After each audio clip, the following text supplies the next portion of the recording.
Arcane, the League of Legends, had a roster of great characters, one of them being Silco from Zorn. And judging by first impressions, he was the big baddie who was going to mess everything up. Especially with Shimmer at his disposal, which gives the subject superhuman strength and speed. And with this serum-like substance, he had a plan to rebel against Piltover. And the first couple of episodes very much set all of that up until he took Vander by using one of his Shimmer subjects. Now his chat with Vander is where you really start to understand his motives.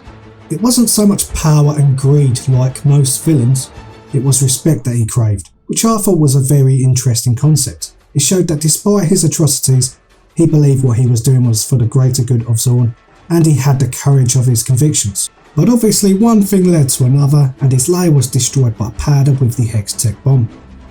He then approached Powder with a knife, most likely to kill her and Vi for halting the plans, but then Powder lunges at Silco and hugs him, saying that his sister Vi has left her. It seems that Silco quickly warms to her, or maybe sees her as a potential asset to manipulate. But the quote that really got me is when he said, "We will show them, we will show them all." Man, that really got to me and set everything up, especially with Ramsey's song Goodbye playing in the background. Now the following episodes were of course years later, and Powder was now called Jinx serving Silco. And the first couple of scenes they had together were actually really heartwarming. You can see that they really cared for each other, and it was a side to Silco that I never would have expected early on. He even has a couple of gifts from Jinx on his desk like the ashtray, and also pushes back on Savika's claims that Jinx is out of control. So you could tell that he truly believed in her. But Vi's return is a massive spanner in the works for his relationship with Jinx, and he tried to convince Jinx that Vi is only there for the Hextech sphere. He really doesn't want to lose her as a daughter, and when he finds her almost dead on the bridge, you can see his despair until she is thankfully saved.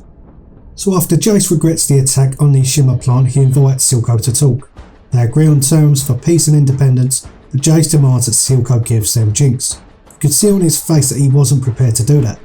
But for all these years he has wanted the best for Zorn, so it was a decision between the good of Zorn and his relationship with Jinx. And there he was by the statue of Vander, asking how he could give up Jinx, questioning if there's anything more endearing than a daughter. And by this point every decision he had made felt believable. I really warmed to him and could understand the dilemma he faced. But of course Jinx was eavesdropping and took him along with Vi and Caitlyn for one final showdown. Jinx tried to convince Vi to kill Caitlyn and was confused on who to trust.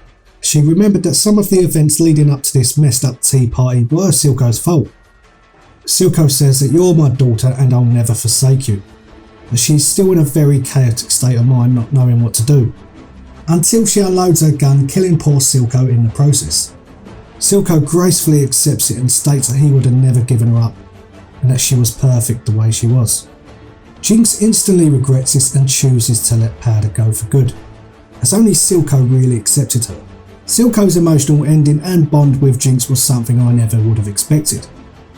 And making the viewer care about the main villain is some achievement.